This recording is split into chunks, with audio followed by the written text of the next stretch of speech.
รักบ้านเชิงไหมคะ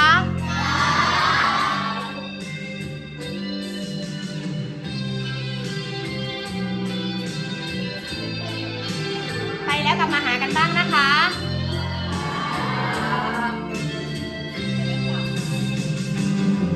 กว่าจะรักเขาวันนี้กว่าจะมีคนมาเข้าใจต้องใช้เวลาใช้เพียงมองตากันเมื่อไรอยากจะคิดต้องจากกันเป็นแค่ฝันแต่ความจริงนั้นเรายังอยู่เคียงข้างกันดังวันวานกว่าจะรักเขาวันนี้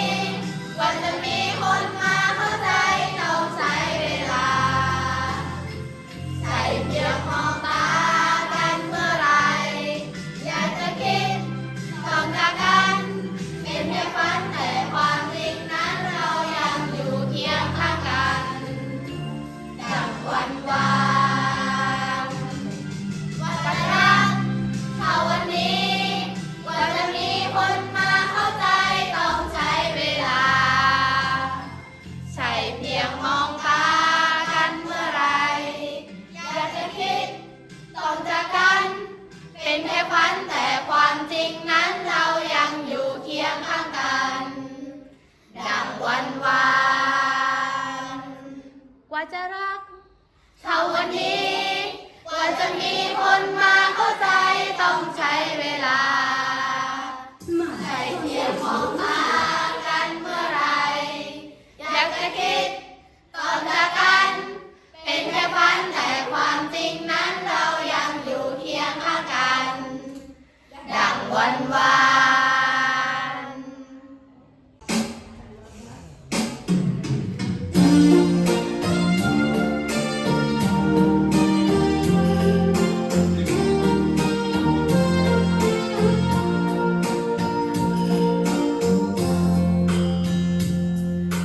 ตั้งแต่วันที่ตัวเรา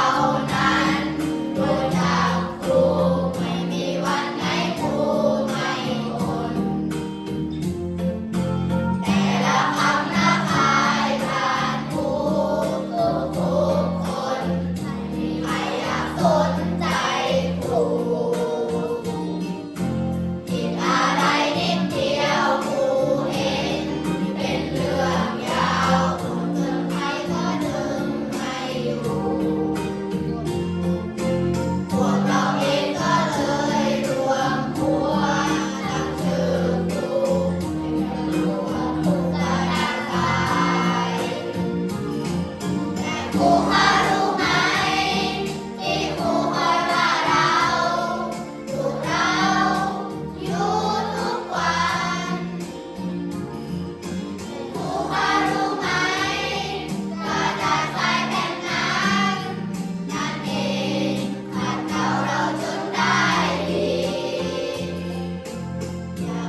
ขี้บ่นนะคะ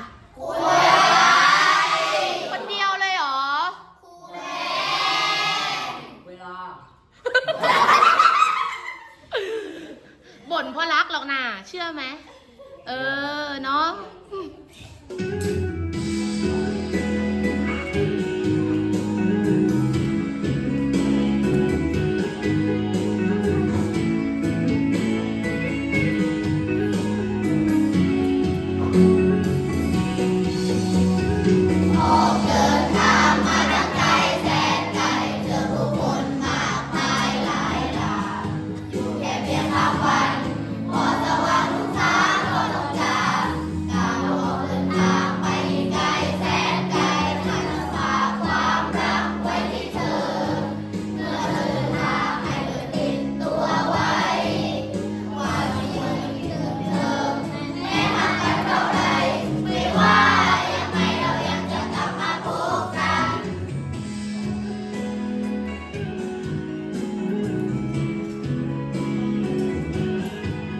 เดินทางไปไหนกันนะคะ ไปมัธยมแล้วจะคิดถึงครูไหมนะ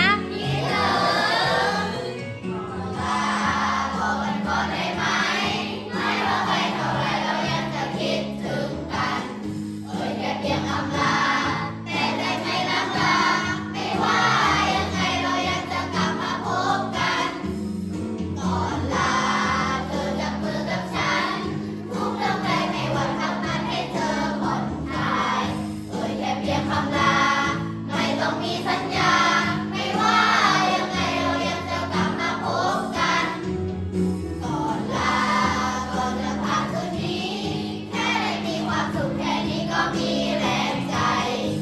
แค่เพียงคำลา